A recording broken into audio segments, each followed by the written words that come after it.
Here we go again, baby. I'm Trappy Jenkins, and today I'm gonna help you sound smart about Hearthstone. On the eve of a new expansion being released, we wanted to help people feel in the know about what has happened in Hearthstone up to now. One fateful day in 2008, Blizzard decided to put together a smaller, independent team, similar in function to an indie developer. This so-named Team 5, as the fifth development team created at Blizzard, decided to put together an online digital card game based on the lore from the massively popular multiplayer online game World of Warcraft.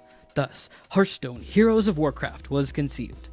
In order to take advantage of this digital format, Team 5 added specific elements that would be difficult to implement in an analog card game. The most notable manifestation of this idea is RNG. RNG stands for Random Number Generation, and it's what allows new players to compete with more experienced players. RNG as a term comes up a lot in the Hearthstone community, but what is it?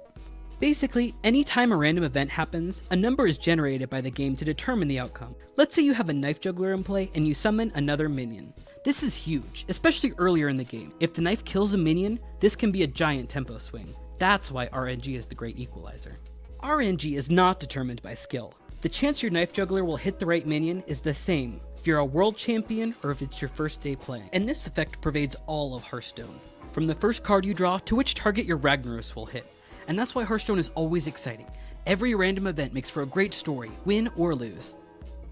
For the next section, I want to talk about what I notice people struggling with when they first start out in Hearthstone. It's a big world out there, especially when you're on your own, but that's why you got your old pal Trappy, here to show you the way. The solo adventures come in two flavors, practice mode and the adventures themselves. Practice mode is where you test your skills against the AI. Under that, you'll see the different adventures. The newest expansion, One Night in Karazhan, sees you battling AI opponents with unique challenges presented through each wing. Adventures are widely considered some of the best gold investments because you're guaranteed more legendaries than with the same amount spent on packs. Especially after an adventure has shaken up the meta. New expansions mean people are trying new things, so the meta is in flux. The meta being the sum total of all decks and all players on your server. The arena mode was intimidating to me at first. Instead of pre-building a deck, you draft a deck, choosing one of 3 cards to assemble a full 30-card deck. To complete the arena challenge, you must achieve 12 wins before you take 3 losses, but you get rewards for any number of victories. The rewards include gold or dust, and at least a pack just for playing. And the truth is, this process can be complicated, but there are resources available to help you.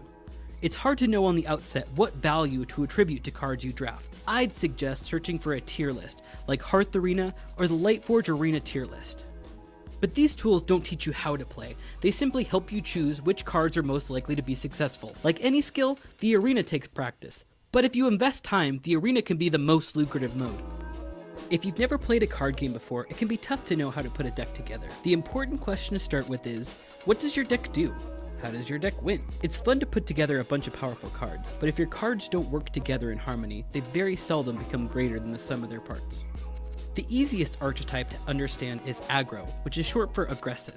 Hit 'em very hard. That is to say, use a small number of minions to assure a powerful game start. What happens in the first few turns often determines the outcome of games. Aggro decks tend to be lower costed as well. Abusive Sergeant is great for using small minions to trade up, and it can also do that last little bit of damage for lethal. Knife Juggler has the ability to clear out low health minions with its knife juggles. This can put you in a position of early board control. As of right now, Warlock and Shaman are 2 of the classes that have the strongest aggro decks. While aggro decks tend to be more common, control decks do a lot to stop them. Control decks use spells and weapons to efficiently remove early minions. They also use taunts to force aggro decks to clear out their own small minions. Once the opponent's deck runs out of steam, the control deck will use large minions to do massive damage. Since a lot of control decks require big late game minions, control decks tend to be more expensive to play. Doomsayer is a great control card. This card will often clear the board and force your opponent to skip a turn, severely altering their game plan. As far as classes goes, Warrior has always been the go-to for control. This is just a quick breakdown of some basic deck styles. There are many more deck archetypes out there. Since I've only scratched the surface of this topic, I'm going to refer you to some popular Hearthstone streamers who can help improve your game overall. The most popular streamer is easily Kriparian. He puts out very informative YouTube videos every day. Trump is a highly consistent player, known for his educational videos and his free-to-play runs, showing how someone can start from a fresh account and make it all the way to legend. So that about wraps it up. Once again, thank you guys. I'm Trap, and if you followed all that, you now sound smart. follow me on Twitter and give this video a like, why don't you? And be sure to subscribe so you don't miss the next exciting episode of How to Sound Smart. Now, is there something you want to sound smart about? Leave a comment or send a tweet my way.